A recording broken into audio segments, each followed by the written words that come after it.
Okay, and you'll hear music for a little bit while we start.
Hey, you dorks, this is Gunnar Hansen, Leatherface from the Texas Chainsaw Massacre, and you are listening to The Dorkening. Hi, I'm Brian Johnson, and although you probably accidentally stumbled across it and have no idea why you're watching it, you are in fact watching The Dorkening.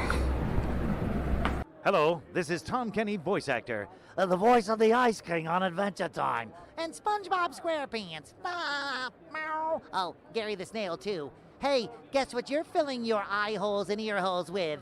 The Dorkening! Oh, I love The Dorkening. Very popular in Ooh. And Bikini Bottom. Hi, I'm Lou Ferrigno. You're watching The Dorkening. And you know what? You don't like me when I get angry, so don't get me angry. You better keep watching The Dorkening. Hey guys, this is Felissa Rose, and you're watching The Dorkening. Hey guys, it's Courtney Palm. We're shooting Death House, and you're watching The Dorkening. This is Anthony Michael Hall, and you're watching The Dorkening. Stay tuned. My friend's going to show you what entertainment's all about, baby. The Dorkening.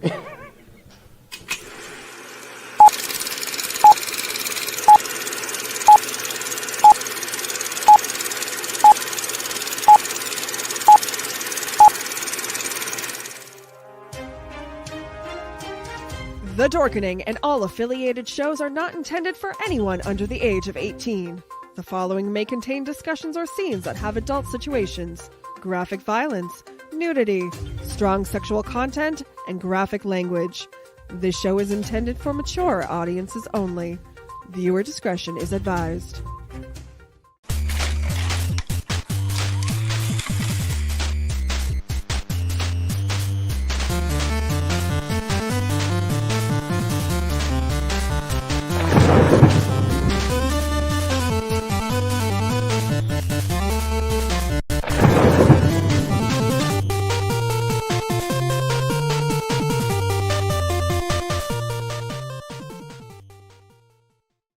Rise and shine, my sinners. When Father Evil starts his day, he gets a little deadly. Deadly Grounds coffee has the richest, smoothest flavor you'll find anywhere. It's sinfully delicious. Once you go deadly, you never go back. Order yours at getdeadly.com. Coffee's so good, it's scary.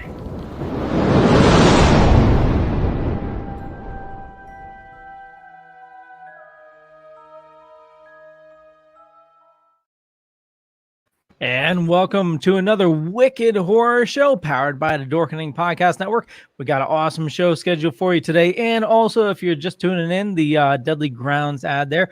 Now more than ever, we need to support indie artists, indie businesses. You know, we're all going through a lot of hard times right now, so definitely support your indie artists and your indie businesses. And Deadly Grounds, they're a local roaster right here in Connecticut. Awesome stuff. But with us, we have Tony. How's it going, good sir? What is going on, people? Hello. Would you like to introduce our awesome guest this evening? Sure. Tonight we have on Helen Udy. Hopefully I said that right. Probably butchered that first name, but I did try. Close. Helene Udy. Okay. You said you were from Montreal, so that accent or the different pronunciation. Yes. I'm horrible with names anyway, so don't worry about me. But everyone would probably know you from My Bloody Valentine, from Dr. Quinn Medicine Woman, from the upcoming film Evil Under the Skin. Yes. So how are you tonight? I'm very well. Thank you for asking. You're welcome. So and, I was just going to say, and also she played a very important role on Deep Space Nine. Oh, yes. I was Pell, the first female Ferengi on Deep Space Nine. Yeah. To tell you the truth, I was never into like the sci-fi stuff, so I don't think I've ever seen that episode. Yeah, I missed the whole series. So, and we're just joined by Abe from Dark Discussions. How's it going, Abe? We don't have your audio yet. Okay, I'll boot him out, see if we can get it fixed. Abe is a cat. I love it. He's a Siamese cat. So I guess we'll start with your newest film, or unless you wanted to go back to the 80s, but Evil Under the Skin. It was put out by Wild Eye Releasing, correct? Yes, that's who it's. I really don't know. I'm just an actress in the movie, I just go where they tell me to go. So I had nothing to do with it, but I'm glad that they are putting it out because it is a wonderful movie. So it is a good movie. It's a movie I'm proud of. Yeah. Now, on that film, I must say the one thing that I noticed in the movie was they did a lot of like scenery shots, which it seems like probably wherever you were filming, I'm sure you probably had a nice time on set, because I know they would pan to different places. And I was just like, this doesn't seem like it would be like a horror film. It would be like a vacation film or something like that. But yes, and don't ask me where that was because I don't know. I just take a plane wherever they send me. I land, someone picks me up. I go to the set. We have a great time. And often I don't even know. Like if I was in another country, I'd probably know that because, but it was in America somewhere in the woods in America. And it was really, it was fabulous. It was beautiful. And it is true. It's interesting that you note that we did dwell a lot on the scenery. We did. Now, Evil Under the Skin is available now on VOD and physical media. And last week we had your co-stars Tim O'Hearn and Donna Hamblin on. And, love him. Oh, yeah, we do too. And he just did a new short, The Door, that's going around in is that the Western? It is. Yes. Yeah. I haven't seen it yet. He sent me the link. I have to see it for sure. And I think he just finished wrapping the feature film too. Pretty sure. Okay, no? So Devil's Lake in Oregon. So that's where the beautiful scenery for Evil Under the Skin there you was. Go. Okay. Did you look it up? Well, we had Donna Hamlin just tell you that. Oh, that's right on the bun. In Oregon, it's good. It's good to know these things. It's like, where have you been in your life? I have no idea. I've been on a couple of planes and seen a couple of places.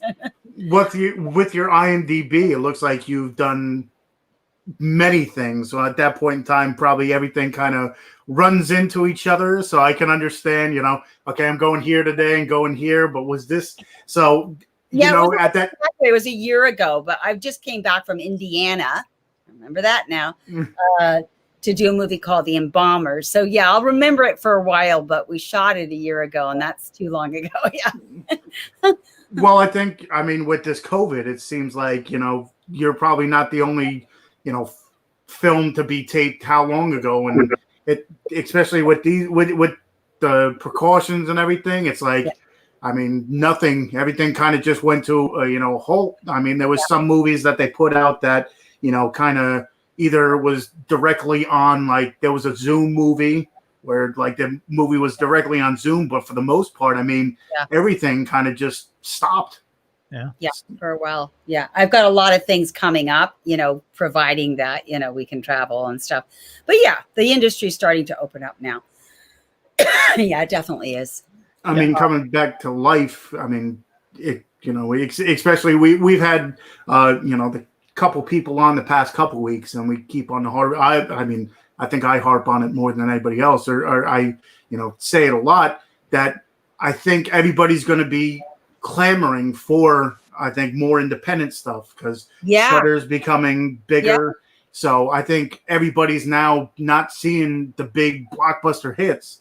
I think now everybody's coming a little bit more accustomed to, just looking for the, lower budget independent stuff, because a lot of the times now it's stuff that you've never seen before. Everybody says so much stuff is remakes or something along the line. Now look to your indie stuff, because they just put it out there, and if it works, it works. But also it's we're not going to movie theaters, so a lot of Netflix stuff, a lot of Amazon, so it's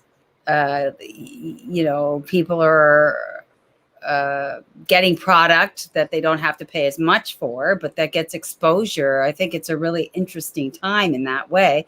And even the big films have had to go to Netflix and Amazon because the movie theaters just aren't opened up yet, which is interesting because, the restaurants they found a way to do that. I guess there's just not enough drive-in movie theaters for people to attend, but I'd like to see a drive-in movie theater.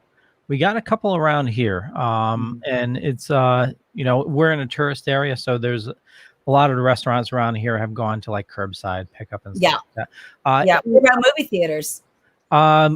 Movie theaters opened up for a bit. Did they? Yeah, I know. Did Kevin went to one, right? I think he said he was going to go to one, but I don't think his wife allowed him to. But I know they did open up for, I don't know if I guess it was limited seating.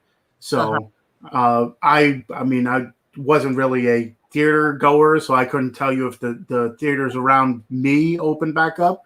But I know literally, I think 2 months beforehand, they opened up this big movie theater, which was right across the street from another movie theater, which was kind of redundant. But, at that point in time, they were open for 2 months and then they had to shut down. So I don't even know if they're going to open back up. Yeah. A lot of businesses closing down for good. It's crazy. Yeah. Very sad.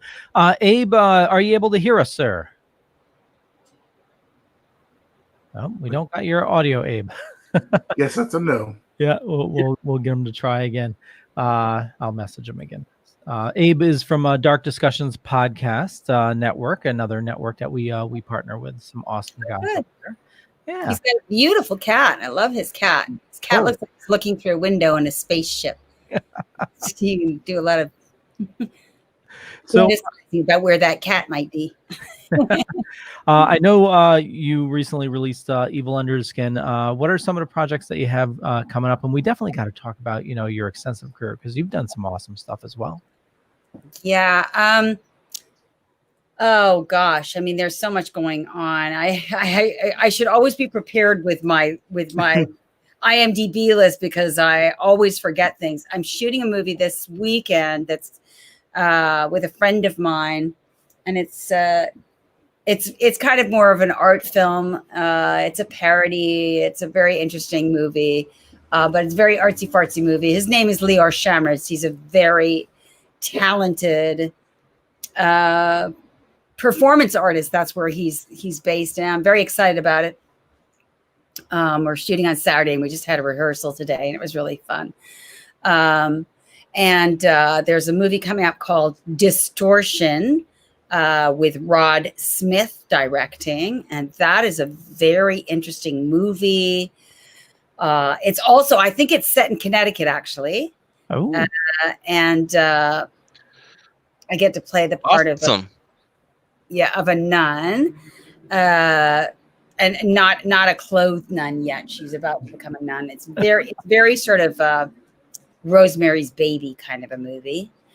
And in February, I'm supposed to shoot a movie called, oh my God, Lady Jane. Anyway, Lady Jane something. Terrible. It's in England. And it takes place on the canals in England. So very mysterious. And I play, believe it or not, I play 2 different roles in there. And it's kind of like a ghost story. And I am rehearsing for a movie with a guy named Marco Bazzi, and that is kind of I don't know the name, Delusion. Oh my gosh, all these movies. I should have it in front of me. And then in the interim, I'm still involved in movies that like Jake Zelch is making a movie. He's a wonderful director, and he is doing the remake of, gosh, does anybody have IMDb close by? I do. I should probably have my own pin. So here's the ones that looks like coming out. You're actually slated for a ton. One we talked about last week, Red versus Wolf. Yes. Red. Yeah, well, we shot that one. Yep. Yeah, that one's been shot. Yeah, that looks really good. Red Carpet, Loose Luck, The Wrong Real Estate Agent, Running with Fear. The Wrong Real Estate Agent. So I do a lot of movies with David Dakota. Do you guys know who David Dakota is? Sounds familiar. He's kind of like an icon to me. He's just a masterful indie movie impresario. I mean, he is just prolific, but he's gotten into this series for Lifetime and Ion TV called The Wrong, fill in the da-da-da. So I've done The Wrong Student. Last week, The Wrong Cheerleader. That, oh my gosh, Dave is going to kill me. The Wrong Cheerleader, but what it's not just The Wrong Cheerleader. There's an addition to that sentence, because The Wrong Cheerleader is another movie. The Wrong Cheerleader Coach. Thank you. The Wrong Cheerleader Coach. Yes, that just aired on Saturday. So I'm really, really lucky. He sort of has almost a rep company of actors that he uses infrequently, frequently. And every once in a while I get thrown a character role on one of his Lifetime movies. And they're, although he's got a really great background in horror, like I did The Witches of the Caribbean with him, and I did, oh my gosh, I've done so many movies with him. I can't remember the names of them. Can you see David Dakota?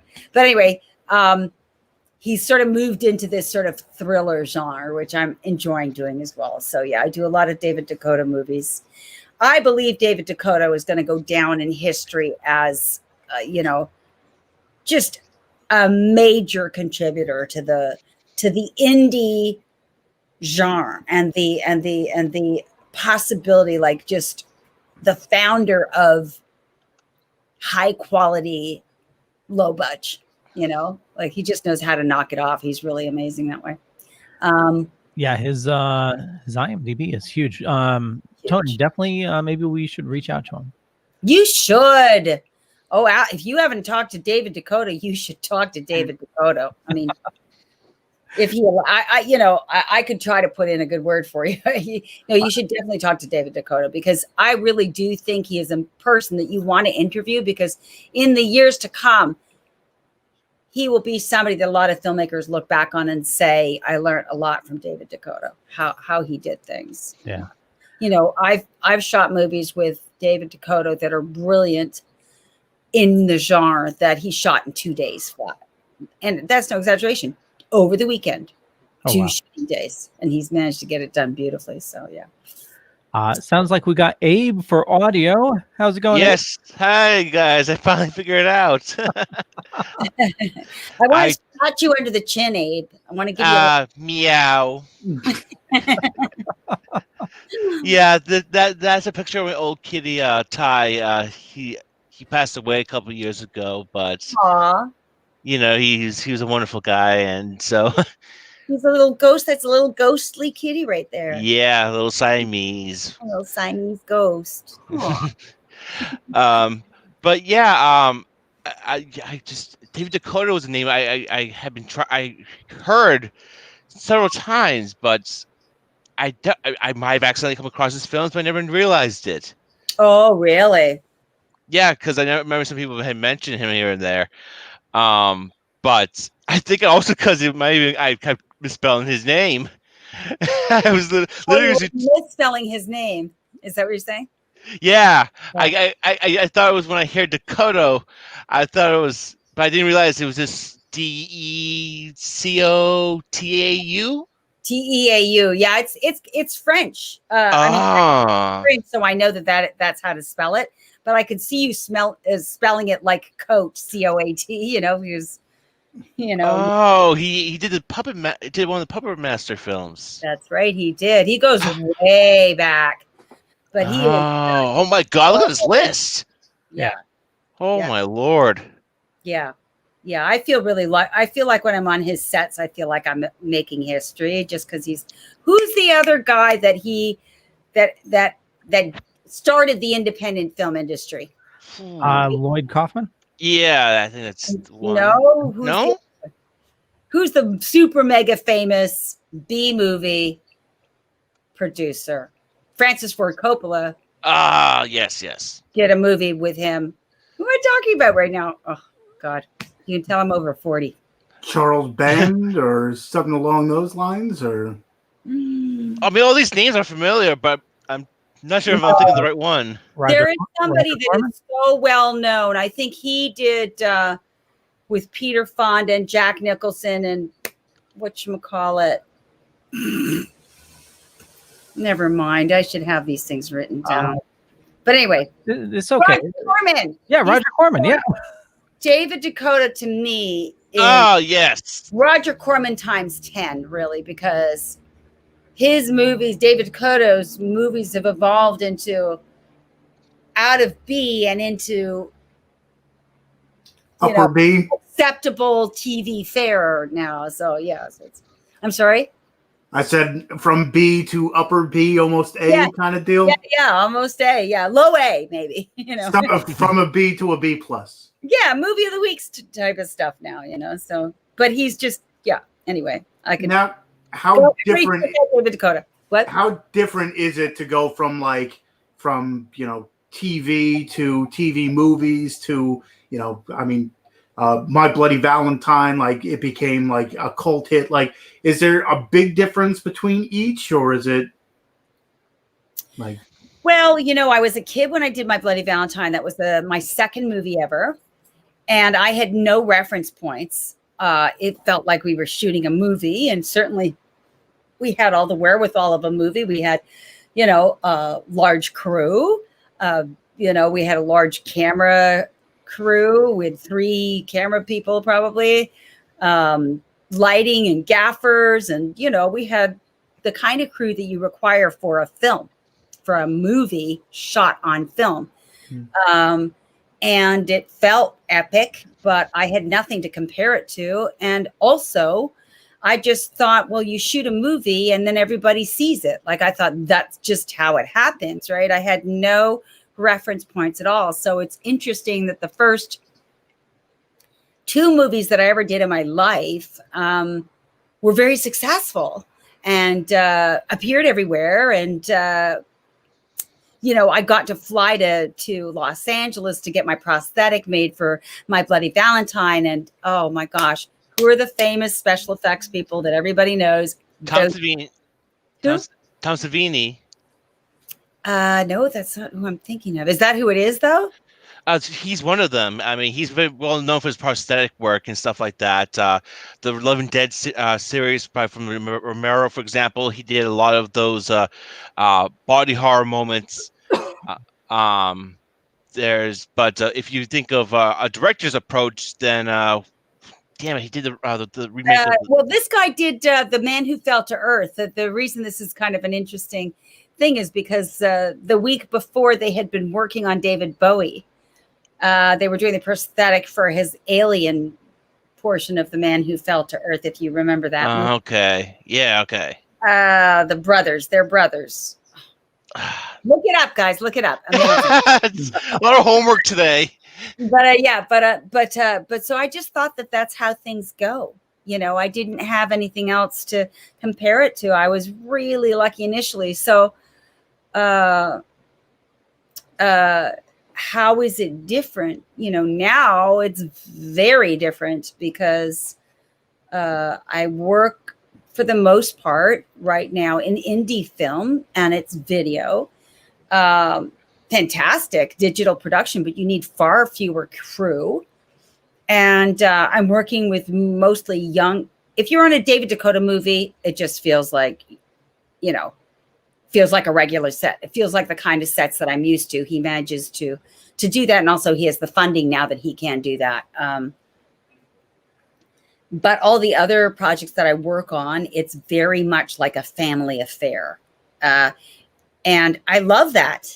I love the, we're all getting in the dirt and we're all trying to make it happen. And everybody is sort of squeezing in a little bit to make it possible. And there's a lot of excitement that's generated in independent filmmaking because the producers, the people that are on the set have made a lot of sacrifices to be able to be there.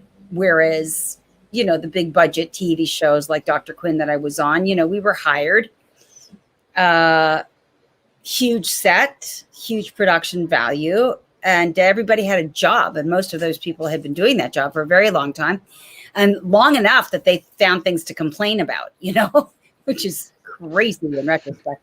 So it's different on an independent movie where people are just happy to be on the set. So the atmosphere is completely more electric on it. I watched the movie actually today before the recording, and it was a very lively film leading up to the events. Just everybody hanging out and stuff like that. There's a lot of nice, really on-screen chemistry you had going on there with the cast. Oh, are you talking about which movie are you talking about? My Bloody Valentine. Oh yeah, no, we had a lot of fun. Oh yeah. I mean, I think that's one thing I missed in a lot of horror movies was just a lot of the fun characters, just people you just want to hang out with and stuff like that. Because there was a lot of that is George Mahalka's doing. I mean, he chose the cast, and then we all fell in love with each other, and we're friends to this day. I was just talking to Robbie Stein, my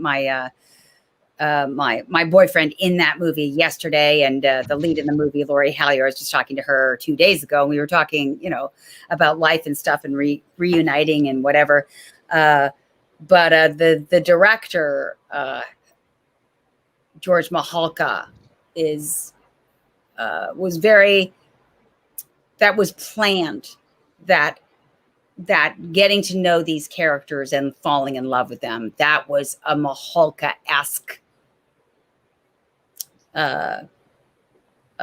sort of flavor that was very purposeful, and I love that. Yeah, I think it really helped build, it's also a very different kind of group of characters. Usually in a lot of slasher films, the teenagers, but in here you had the working class, small community. Yeah. And I thought that was really nice little energy there.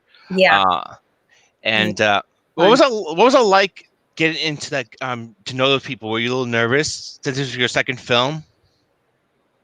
No, because what happens when you're young is you're a little arrogant. You just think that the things are happening are the things that should be happening. You have absolutely no perception that you're lucky as hell.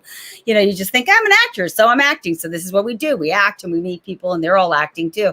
And they were, all of them, probably maybe, I was definitely the youngest of that crew, but they weren't more than 4 years older than me. So the oldest of them was 20, 21, although Paul Kelman was quite a bit older. But I think he was 28 or something. I don't know. So old. There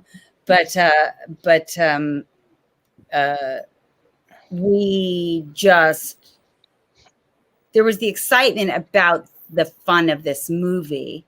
The excitement that comes from young actors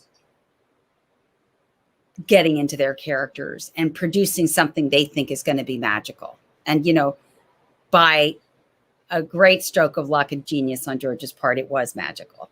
But I've been on sets where it's going to be magic. Like you never see the movie ever again. So, so speaking of movie magic, what's the process when you had your prosthetic made did you had to send headshots, or did you have to have a cast done of yourself? Yeah, no, I had to have a cast done of myself, and that's what I'm talking about. They, here I am, this little Montreal or this little Canadian girl, and they fly me. And, I hadn't been on a plane. The last time I'd been on a plane was to fly to England once in my life. So I've been on a plane once in my life previous to that. And they flew me to Los Angeles to get my prosthetic made. Now, that was a big, big deal. Yeah, no, and I got the whole cast and, the little tube. And they were talking to me the whole time. They were so kind because they know that people can have a response to having their face covered.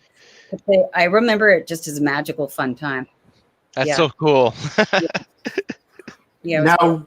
Because of the popularity of My Bloody Valentine, like it's under the 80s slashers. You have Friday the 13th and Nightmare on Elm Street and stuff. Yeah. And My Bloody Valentine is in that conversation of some of the more popular ones. Like when I'm sure you've gone to like conventions and stuff. How does it feel? Like you said you were young and you kind of expected it, but like, does it sink in now how much of a, like, I don't want to say cult hit, but I mean, it's now ingrained in horrors, like mythos, I guess you want to call it. Yes. Yeah, I think that is a surprise to all of us. I just got a new convention manager because I really actually don't do conventions a lot because my previous convention manager wasn't paying attention the way maybe it would have been fun for me to do more conventions. So I will begin to do more. But the 3 or 4 conventions that I've been to in my life, can you imagine, since the inception of that movie, has always been with the rest of the cast. So we always, because it's so rare, we all treat it like old home week. And it's magical, really, because we get together. It's kind of like going to the high school dance again. It's like, how are you? What's happening? Jake, let's catch up or whatever. It's like your best friends from high school. You get to see them again and be at a convention. Yeah, I think you can't explain any kind of fame is always ephemeral and strange because, people will be like, oh my God, it's Sylvia from My Bloody Valentine. You were in the and then, you go to the cafeteria and you're standing in line with everybody else. Like, it's like, it's very, being recognized. It's just so fleeting. So those conventions are fun and exciting. And, I found at horror conventions that people are just so nice. We don't have, arguably Dr. Quinn Medicine Woman was seen by more people in the world as a television show over a period of the 5 seasons that I was on it. Reached out to more people, and I certainly get fan mail from that. But nobody's going to gather for a Dr. Quinn Medicine Woman convention or a. Well, yeah. There's one con that we go to regularly here in New England called Super Mega Fest, and it's a mix of comic and classic TV. And it's down. And it's your fans will find you. That's the thing. And I think there's definitely the con. There's not a Dr. Quinn Medicine Woman con, but there's certainly cons for classic TV classic TV. Well, maybe this new rep that I have, I just signed. Well, I didn't sign with him because we don't sign anymore, but we just connected over the past week. And I know that coming up this year or next year rather, because, things are all up in the air with all the cons and stuff. But Day of the Dead in Atlanta, I think, is in February, and I'll be there. I'll be there for sure. But yeah, so this is wonderful. The whole convention world, lots of friends of mine, Lisa London and Kelly Maroney, and I can think Hillary Shepard, who is one of the Power Ranger evil. Rita Repulsa. Yes. Yeah, they all do these cons all the time, and I know there's sci-fi stuff going on too that I could probably appear as Pell, but I just haven't had the representation. So I'm excited for this year because I have a new fella named Chris Majors who I'm going to have fun with this year. So maybe I'll see people at cons this year to be fun. But I just don't know enough about the con situation because I just haven't been exposed to it enough. But yeah. Well, we hit a lot of cons, so always feel free, to hit us up with some questions. I'll email you that con. Yeah, email me a good list of cons that you like, and I'll send them to Chris. Yeah, in Jersey we have a few. Chiller is almost the same way. Well, Chiller is more, a little bit of kind of everything. It sounds like it would be horror, but you got like from old TV shows. Like I met a couple people from Perfect Strangers and all this. So Chiller is a little bit of everything, but then a trail mix convention. Yeah, some of everything for everybody. Exactly. That's awesome. I can't wait to start doing things like that. That'll be really fun. Chiller was one of the first cons that we hit as a network, and they had who's the guy from Walking Dead with the crossbow? I keep on forgetting his name. Daryl. Oh, Norman Reedus. Norman Reedus was there. All right. Oh yes. Okay. And his line went out the building and around the building. Oh, I bet. Oh, it was insane. I bet. Yeah.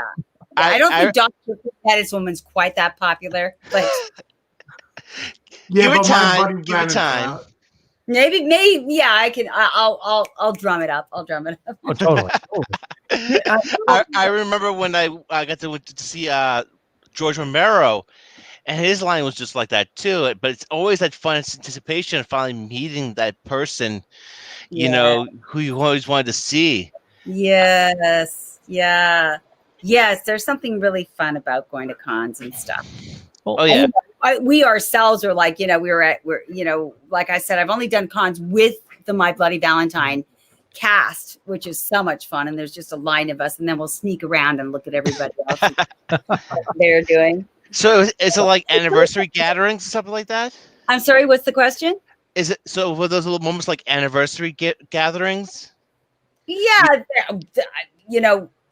probably yes. That February, is the month for My Bloody Valentine, although Halloween is as well. But I'm getting a lot of stuff on Facebook right now and Instagram, like, oh, I'm watching My Bloody Valentine. Like, okay, I guess it's the Halloween spirit. But really, we do take advantage of Valentine's Day. Hey, well, if Halloween can share that month, then you can take October as well. How take October? Yeah, absolutely. October. It's like, hey, Michael Myers can't steal February from you guys, so why not steal a little bit from October? Exactly. We're indiscriminate that way. We'll go where people send us. But yeah, it is exciting. It is exciting. Hopefully, it comes back. Yeah, with friends that like the Embalmers cast and crew, I think are also regular attendees at these cons. So the fans have grown into filmmakers that I'm meeting now, and that's really amazing. Yeah. I should mention Rebecca Reinhardt and her sister. I just finished doing the Embalmers, and I was quite impressed with their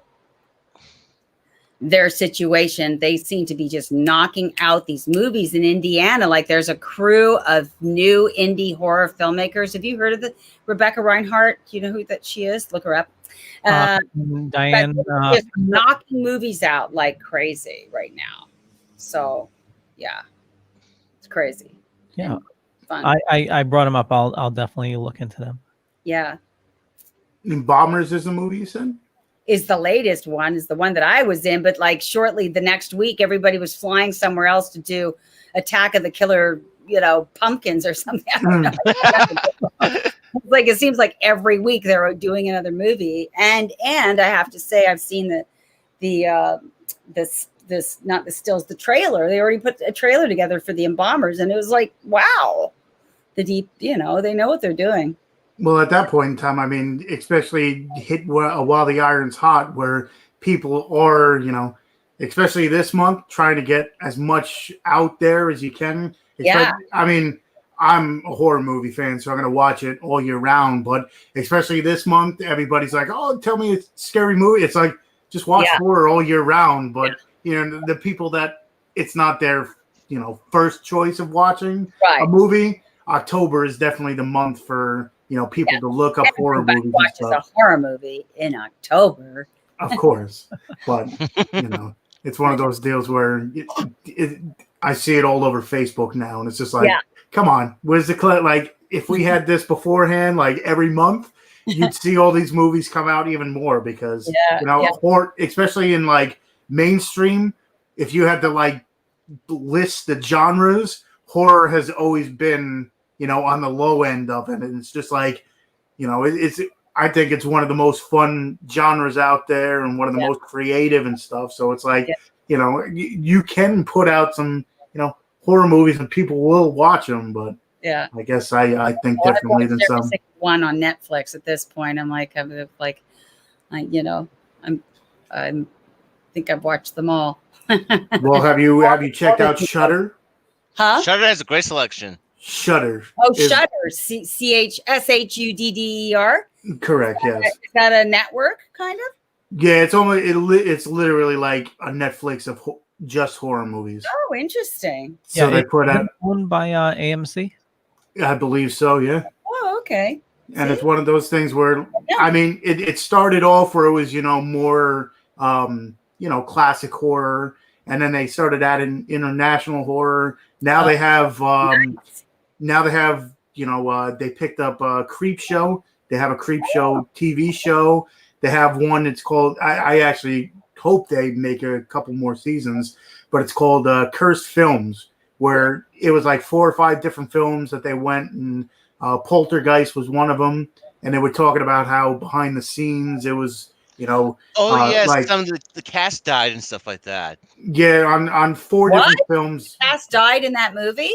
Yeah, one of the little girl that played Carol Ann, after all the movies were shot, she passed away, and there was a few different people in a couple of the movies that they were saying the whole premise was cursed, and like there's 4 or 5 different movies that they went over, and they were saying like it was possibly what they were shooting about, or it's actually pretty cool. So, I mean, Shudder in the beginning was just that I'm superstitious.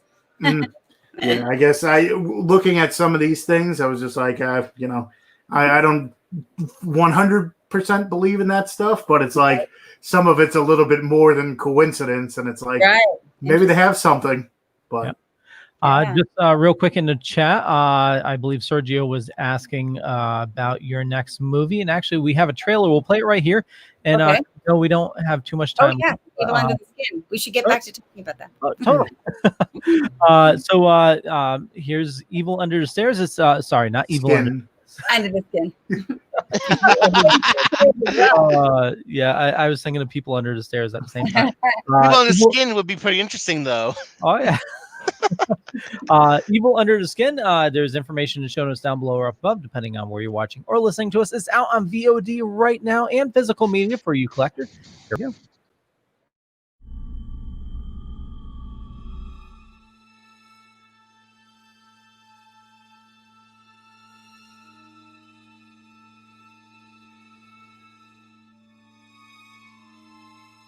Did you happen to hear a disturbance last Thursday about 10 p.m.? Maybe you were having a party.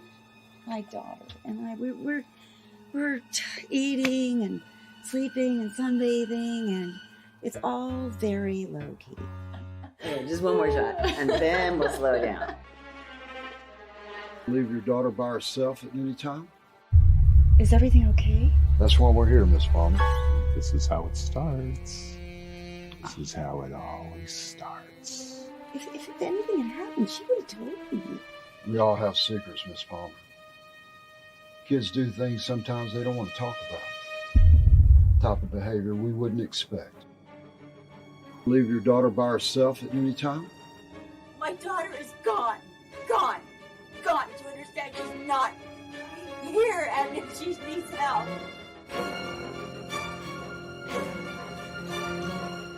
I know what you did. Miss Palmer, are you okay?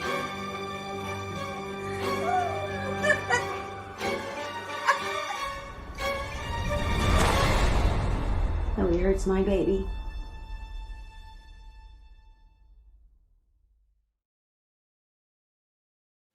And Evil Under the Skin out now on VOD and physical media. Definitely check it out. It's a very, I love the premise of it. I don't want to say anything to give it away, but it definitely has some twists and turns.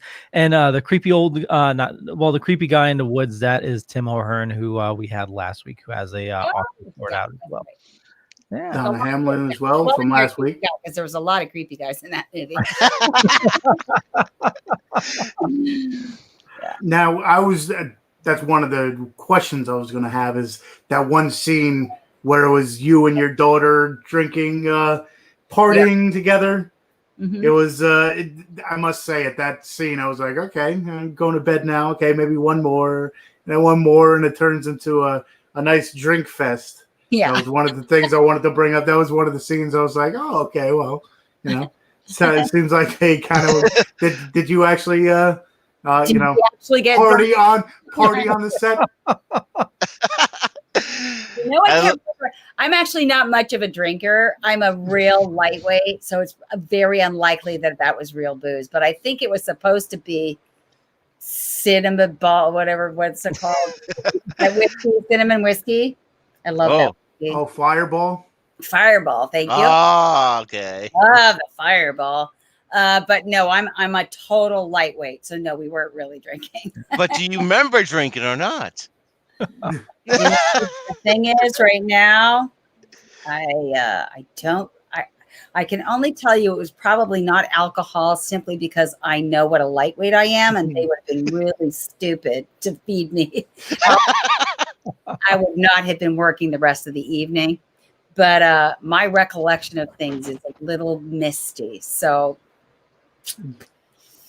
can't tell you for sure. We definitely urge you to definitely check it out. Angelina Deacon says that looks like a great film, and we totally agree. And also, so she watches us over from the UK, so I think it's it's over. It's almost the morning right now. She stays up to watch us. Dedication.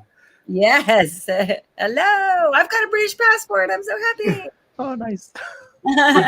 But you were saying how different a big film is to like an indie film. Yes. Between how the size of the the team and whatever, and just like the different feeling about it. And I think we mentioned it before here that sometimes you watch a movie and you could definitely tell when the actors get along, because sometimes you watch it and you're like, okay, well, they're kind of just acting together, as opposed to, they're getting, of course you're acting at the point, but you can tell when it's like kind of forced acting, as opposed to, kind of just, you guys are become friends and whatever. Is that something you noticed on a lot of the smaller budget films, that you become more close knit and closer to your castmates, as opposed to the bigger size ones? Well, the interesting thing about a lot of the indies that I've done is that I've done a lot of repeat. I work a lot with Donna Hamblin, who's fantastic. I think I've done 2 films with Tim O'Hearn, at least 2, but Donna probably 3 or 4 at this point. So we are friends. I'm very good friends with the writer of Evil Under the Skin, and I've also worked with Jeff Schneider a couple of times, and he's a wonderful director. So it does feel like Old Home Week in that way. I can't think of an indie film that I've worked on that hasn't felt like going to summer camp. Yeah. Especially when it's out of town, then it's really fun, because everybody is, like in the Embalmers, we all slept in the same house. We all had our rooms in the same house. And so, we all got up in the morning and made coffee, and I just love that. I love that. In fact, when I go traveling, I usually go to youth hostels, I don't like to travel and go to a hotel, because I find it very cold, and uninteresting. And often I'm traveling by myself, or maybe with one other person, but often by myself. So the best thing to do when you're traveling by yourself is go where there's a communal breakfast and people are like excited about life. And, so it kind of feels like, it kind of feels like that. I'm very much drawn towards that. There's something really exciting about a big budget thing as well. It's a different kind of excitement. The scale and everything. I'm sorry? The scale and everything. Yes, the scale is impressive and awesome, and maybe a little more frightening. You feel the weight of the, pressure of like getting it right and stuff. Whereas with indie movies, you feel like you're making something together. And a lot of times you are, because and I mean, Tony, I know you mentioned a bunch of times is, indie films right now, this is where we're getting the unique stories. It's not, right. Avengers, 21 or anything like that. Right. It's an original, story with people that, really are putting their heart and soul into a project. Yeah, absolutely. And so it's all, I'm definitely an indie fan. Not to say that please pay me a whole lot of money and get me on a big, huge set with Tom Cruise. I'll take it. but it's a wonderful life experience working on an indie film. It's great. And usually I can't think of an indie film where everybody on set hasn't been grateful to be there, and that's great. Yeah. I think you mentioned it before, how some people are, sacrifice so much to do these films, and it's you can, a lot of the people we've had on, it's a labor of love kind of deal. It's something that, it's their pride and joy. So, extras, they were saying certain extras would work for free, just paying to eat and stuff. And it's just like, at that point in time, you can tell that it's something that, they want to do, as opposed to, okay, I'm going to pick up a paycheck and act for the day that I'm on set here. And then, then I go somewhere else. But a lot of the independent stuff is like out of love and they actually enjoy what they're doing. Like other people have day jobs. So it's not like, it's kind of their passion to do it. So yeah, it is. I refer to, because I'm old enough, I refer to Francis Ford Coppola saying there will come a day where we have access to the kinds of cameras that will make movie making affordable, and then we'll see who the real talent is, right? Because for the longest time, you had to have money to produce any kind of a movie, even an independent movie, because film was incredibly expensive. I produced a movie and I spent $300,000 on it, and nobody has ever seen it, called The Last Blue Day. I produced it, wrote it, directed it, and it was not maybe the best movie, because people aren't honest with you. I could have done some better things with it. Maybe it was a good movie, who knows? But anyway, that was right before the whole video camera thing took off, and so now it is really fun to be observing the kind of talent that's coming out of. What's interesting, though, is that even sometimes with the lack of access to some of the more advanced pieces of technology, allows, kind of forces creators to be more, experimental and try more different risks and stuff like that. Oh, sure, exactly, because it's less costly anyway to try a couple of new things, and yeah. Although I have to say, with indie movies, you'd think that because it's not that expensive, they take after take after take, but they don't. And that's actually different from bigger budget things. I find in indie movies, it's like, max 2 takes, you get it or you don't get it, Oh, wow. Really? And then we're moving on, because they do shoot them very, very quickly. Yeah. So you have to be on your stuff. David Dakota's like that. Oh my gosh, you can't, I'm always nervous going to a Dave Dakota, because I always have lots of lines, and I'm like, oh my God, the most important thing is to remember your lines, because everybody's like, cut, moving on. No pressure. Right? Yeah. Yeah, it's really stressful actually sometimes.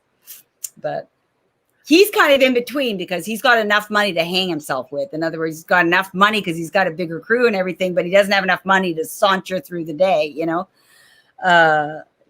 like the days where an indie movie gets shot 10 pages a day, right?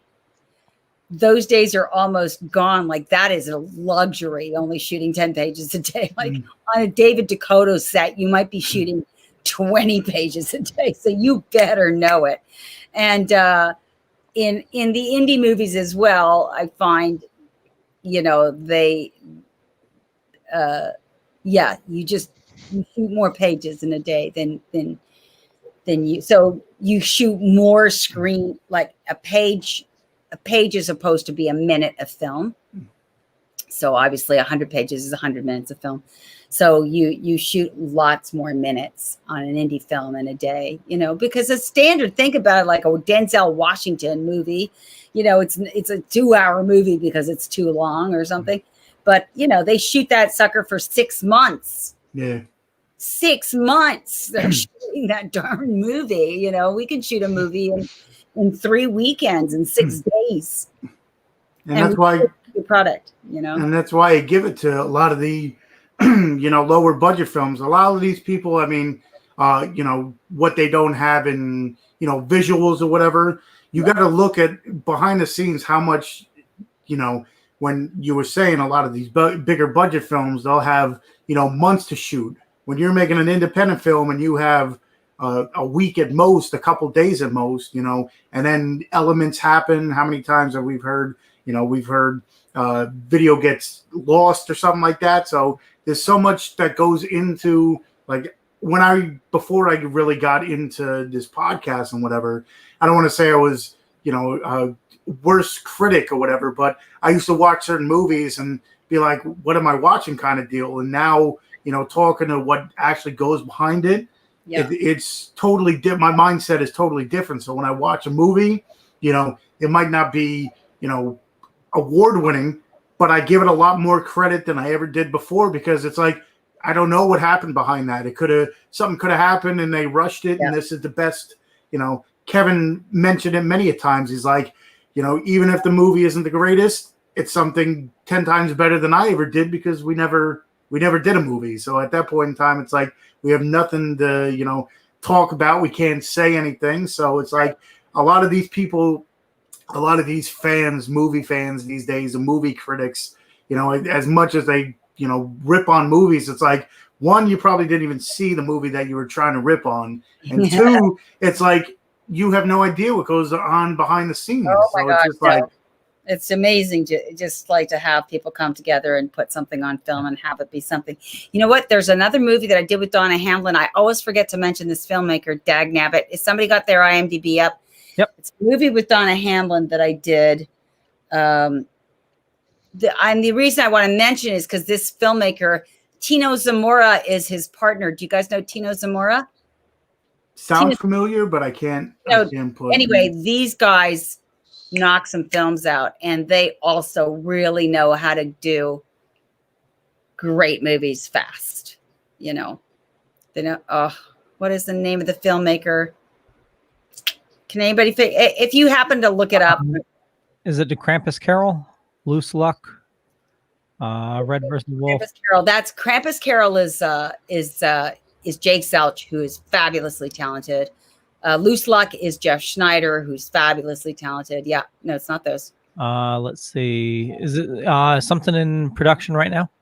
No. It's something I did last year, or maybe even.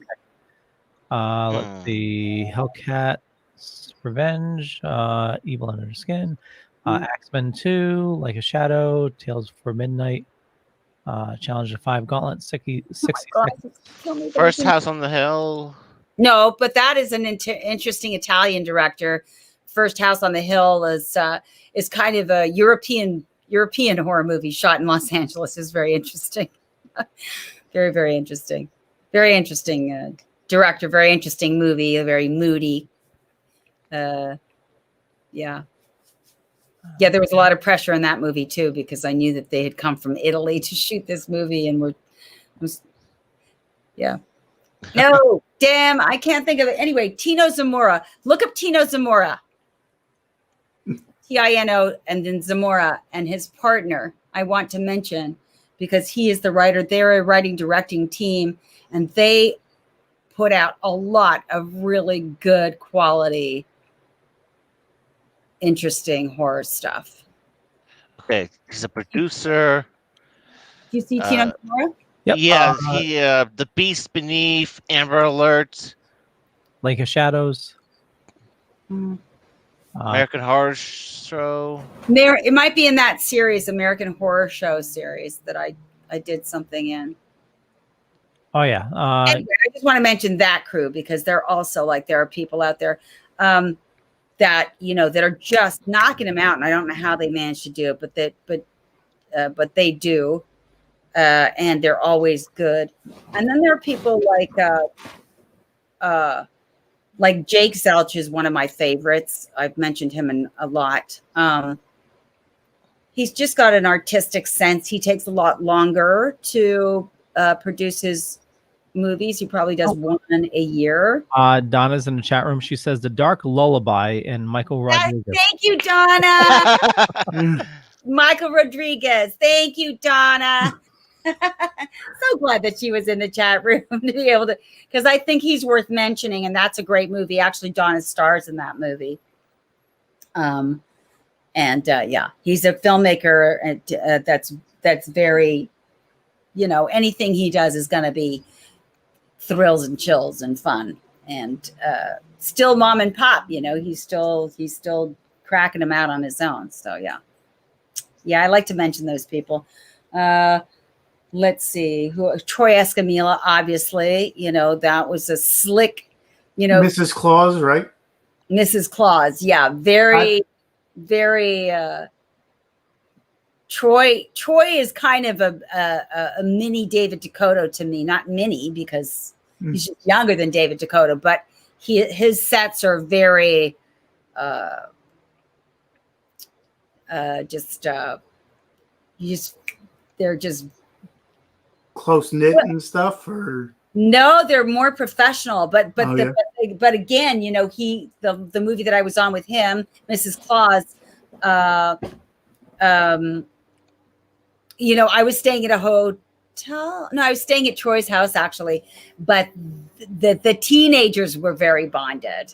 I was not the teenager; I was the mother. So I felt apart from it. But they're very slickly produced. He really knows his stuff. He's prepared. He's got the shot list down. He knows the camera angles. He's been doing it a long time. You can tell on one of his sets that he's just moving through the paces. He puts out a lot of good horror movie stuff. We actually had him on for I think it was Party Night. I think he did. That we had him on for Destiny Orndorff was in it. And, we had him on, and I got a few of his. I actually own Mrs. Claus in my collection back here. Okay, all right, that's good. Yeah, he's really fun to work with. He's really, you just feel really well taken care of with him. He really knows what he's doing. But I think you mentioned it before. You were saying at cons how some of the fans of your like earlier work and stuff have become directors and actors themselves, and I think that's what it comes to. Some of the times someone's watching a movie and they're like, well, I can do better. And then some people never take it, but some people, at that point in time, they make their own, movie from something. They're like, oh, I have an idea. So you're talking about we were talking about My Bloody Valentine and stuff. And sometimes it takes movies like that. You never know how it can, start someone's mind to, actually do something with it. Like it's inspiring. Yeah. These are the Francis Ford Coppola predicted years. These are the years he's probably very proud of because he's still alive. He's still alive. He's going, I predicted this in all sorts of ways, but definitely in the horror movie arena, I think that there is a lot of production, or maybe just because that's what I've been getting offered a lot of. Definitely. I mean, it's one of the reasons why we started doing the show, there's a lot of horror movies constantly being made, and it's a lot of stuff. Yeah. And There's a lot of call for Yeah. it.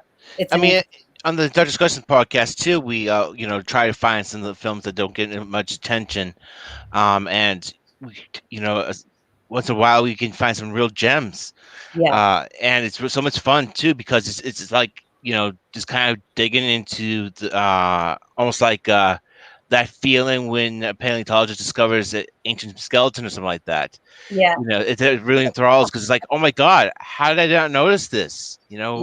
And it's so much fun too to also get to meet people who worked on it.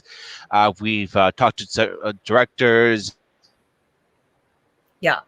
Oh, what happened? Oh, I think we lost you, Abe. Yeah, it sounds I like the just audio have to went out. mention it is so funny to be talking to that cat. It is. It's like I'm staring at the screen and the cat is going one. I'm like, yes, kitty, yes. Daniel is commenting on your Goonies shirt, Tony. He greatly enjoys it. That's right. One of my favorite movies of all time. Yeah. It's kind of funny. I almost wore my Goonies shirt tonight as well. Oh. I don't have a Goonies shirt, so it's okay. So I apologize. I know we're running a little bit past time. Was there any last questions? Did we talk enough about Jeff Schneider's wonderful movie? Evil Skin. Everybody has to see it. It's a fantastic movie. It was written by a wonderful friend of mine, very talented Luc Bernier. He's a Montrealer, and he's very prolific, and he's written a couple of movies for me at this point. And Donna, he's Donna's best friend as well, Donna Hamblin. So I get to work with Donna. We're like, it's a wonderful thing. But no, I think it's a really interesting sort of Cassavetes horror movie. It's just it's unique. It's very unique, and it's a clencher. Like it's disturbing. It's a disturbing movie. It's not like a slasher movie necessarily. Psychological.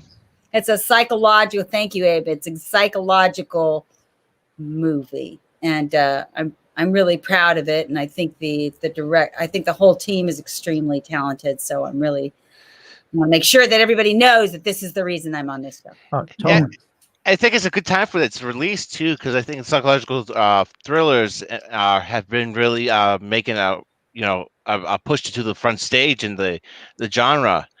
Wow. Even films that have some supernatural elements have a big focus on that, on the mental condition of their characters. Yeah. A big hitter, for example, was Hereditary. Even though it has some supernatural bits there, it was focused on deterioration of a family unit, and that was really actually more disturbing than anything else they put on those focusing stuff.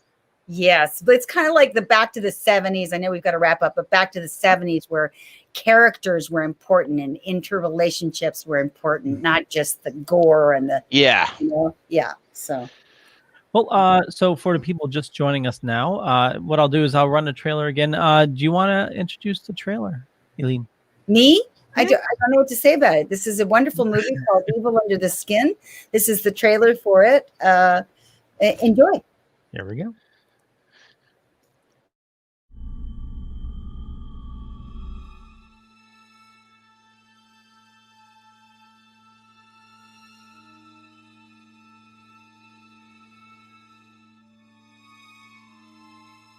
Did you happen to hear a disturbance last Thursday about 10 p.m.?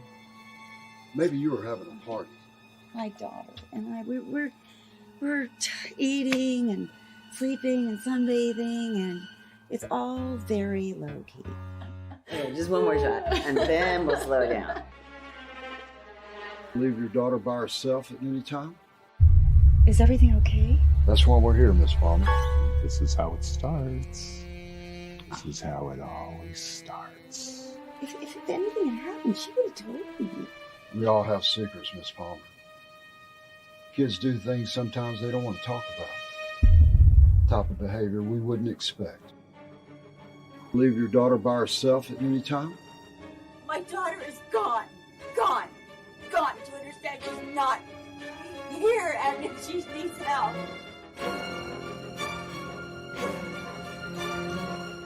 I know what you did. Miss Palmer, are you okay?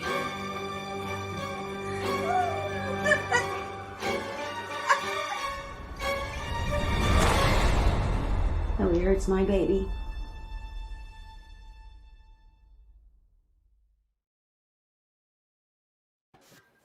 Isn't the score for that really good? The music's really good. Oh yeah, it is. Yeah, it definitely adds to, it adds to the tension. Exactly. Yeah. That's the word I was looking for. And it's the unsettling unknown and everything like that. It's what? I'm sorry? It adds that the unsettling unknown of what is happening. You can't really tell what is real, what is true, or anything like that. Yeah. And the nice thing too about this trailer is it does something. It brings up questions for the audience. It doesn't spoil anything, which is very important. A lot of trailers make that mistake. Ugh, those movies where the whole movie's in the trailer. Yep. So annoying. Yeah. Yeah. It's definitely a great watch. I know I've seen it. I don't know if you've seen it, Tony, but it's available on VOD and physical media right now. And it's Evil Under the Skin. And Like this little doggy, so evil. Oh, so cute. Evil doggy. You got several little puppies there. They're all bad dogs. Oh, he's so happy. He's living the life right there. I can hang her upside down. She's like, just love me. Yeah. I see another one. There's a little snow in the background there. Yeah. He's like, I'm trying to sleep here. Like, oh, don't talk about me. Right now on the bed, you can't see, but I have 1, 2, 3, 4, 5. Come, little song. Oh my goodness. Little song with the big ears. Oh. Oh, it's French for little bear. Come here. Come on, little song. You're usually not like. Anyway. He goes back to sleep. Like, whatever, please. You mentioned before the show you have 8 dogs. Wow. 8 dogs, 3 rats, a guinea pig. Hamster. Sorry, my guinea pigs are dead. 3 rats, a hamster. My roommate has a turtle named Teddy, and a chameleon, and a bearded dragon, and a cat, and 5 fish. Oh wow! Oh. Do we like it? We like animals here. I wouldn't have been able to tell. Yeah. I know. It's a mystery. How could that be? I'm telling you, I've been thinking like I need to save a cow, like with those bulls, that they just throw into the trash, literally. I'm like, could I? What would the name? I almost saved a rooster recently. And my roommates reminded me that no, don't do a rooster. They crow in the morning. And I've got a next door neighbor who's a maniac. He's constantly And make a great alarm clock. Yes, right. Yeah, right. I would probably not survive the rooster, so I didn't get the rooster. But I'm like, I hope nobody's killed the rooster. Yeah, I'm all worried about the rooster. Chickens are great to have, though. You have chickens? Be affectionate. I grew up on a small farm, and did you? Yeah, we had chickens, cows. We had Horses. We had horses. Tell you, it hurts like hell to have a horse step on your foot. Oh, I can imagine. Happened to you? Oh my gosh, I can't imagine. And our neighbor was evil. He used to tip one of the cows at night. Oh, jeez. So that's a real thing. Oh yeah. And whenever the cow saw him like crossing the field to come over, it would like chase him. It'd like go full steam like after him. It's yeah, but cows are a lot of fun to have too. And in fact, Donna and I, she's still here, we fell in love with a cow that was where we were shooting Loose Luck with Jeff. There was a cow in the back, beautiful round cow, and she would come up and say hello to us, and we were all worried. Is she going to be meat? Is she going to be meat? It turns out that she was the pet cow of the next door neighbors. Shooting Loose Luck. So nice. Yeah, I have fondness for the idea of having a cow. Yeah, you definitely need a lot of land. It's right. That's the thing.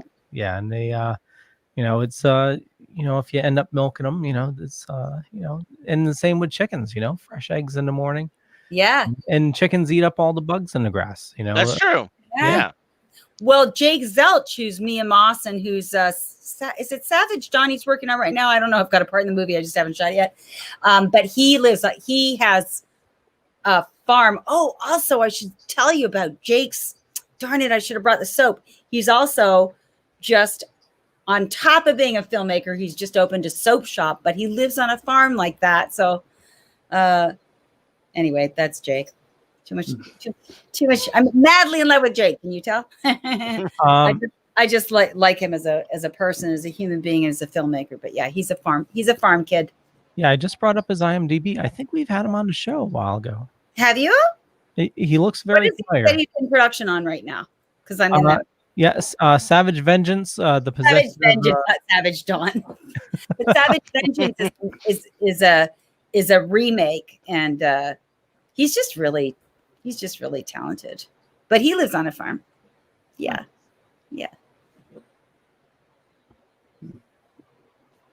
Oh, can't hear. Oh, no worries. Okay, so I apologize for that. There, I had a little technical issue. What we'll do is we'll wrap things up. I'll definitely look up Jake's stuff, and I'll put his information in the show notes after the fact for his soap there. And, yes, for his soap store. Yeah. Yeah. Are you saying something about that? Liam Jordan. Oh. Supporting Tony has 9 fingers. Thank you very much. We definitely urge you to check out Evil Under the Skin. Like I said, it's available on VOD and physical media right now. And Helene, where do you like people interacting with you and following you on social media? Either Instagram or Facebook. Those are my 2 mediums. I mean, I post on Twitter, but it's just like by hazard. I don't really pay attention to Twitter. I just post. But yeah, Instagram, Facebook, message me, say hello. Yeah, I usually post stuff there. And I'll email you that information about the conventions. And I would want to mention this one thing, and that is that I also produce a once monthly cabaret show, which now has gone on to a live streaming. And the next one is on my birthday, on November 1st, and it's called the Cabaret of the Dead. Oh, and nice. there's going to be some ghostly things happening, so you can tune into that. It's on November 1st.